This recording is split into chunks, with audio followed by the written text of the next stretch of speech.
A few months back, Sony registered two high-end shooters in China. One was confirmed as the sports-oriented A9 III, while the other remains shrouded in mystery. Rumor has it this undisclosed model could be the video-focused A7S IV. As Sony's oldest full-frame offering behind the A9 II, the A7S III is prime for an overhaul, especially with impressive upgrades in processing power. Here today, we'll share some leaked info on the next iteration of this alpha camera, and also highlight further intel on its groundbreaking sensor.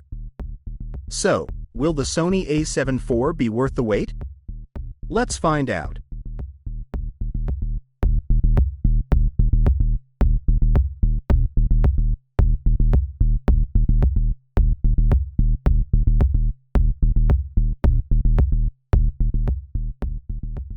Well, marking a giant leap in megapixels, the A7S IV packs a sizable 24-point full-frame X-more CMOS sensor, building upon its predecessor's modest 12.1 MP count.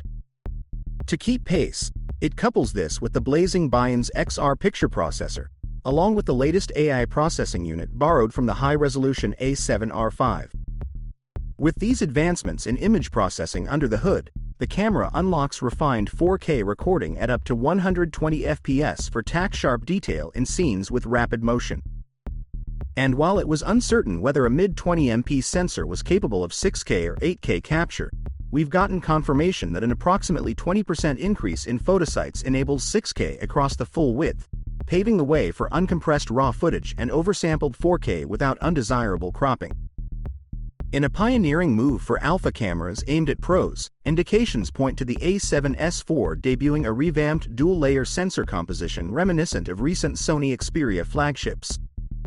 By emulating this smartphone-grade stacked architecture, the end result can theoretically achieve a signal-to-noise ratio twice as high compared to its trailblazing predecessor, thus boosting dynamic range while keeping noise largely at bay. Perhaps the most monumental byproduct of this enhanced dual-layer blueprint is the off-the-charts dynamic range, rated as the best among alpha models yet. Essentially, dynamic range signifies the comparative difference from the deepest shadows to the brightest highlights a camera can capture before the signal fades to black or blows out to white. And even top-flight mirrorless devices to date can only record around half of what the human eye perceives. So if Sony manages to push the envelope here, it would be an instant classic that redefines expectations. Based on a conventional 3:2 ratio, anticipated dimensions facilitate approximately 24 million photosites on the cutting-edge sensor.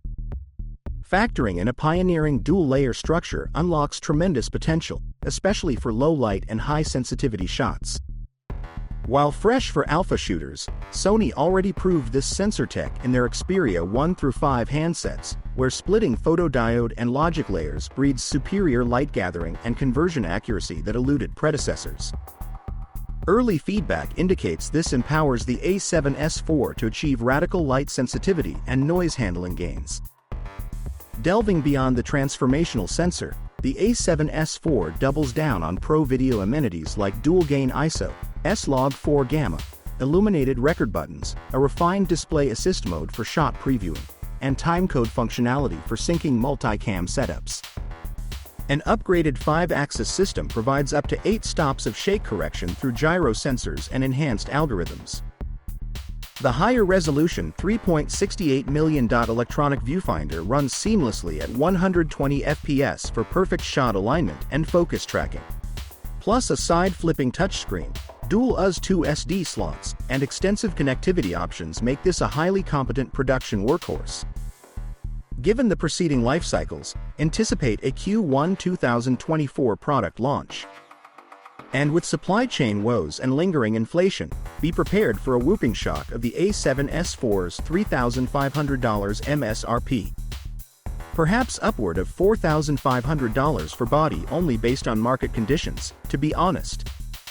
That said, these trailblazing imaging advancements could justify the influx of creators who demand cutting-edge quality without compromise. So, are you excited for the upcoming Sony A7S IV and its dual-layer sensor? Share your opinion in the comments section below. Subscribe to Lenslogicus for more content like this, and as always, thanks for watching.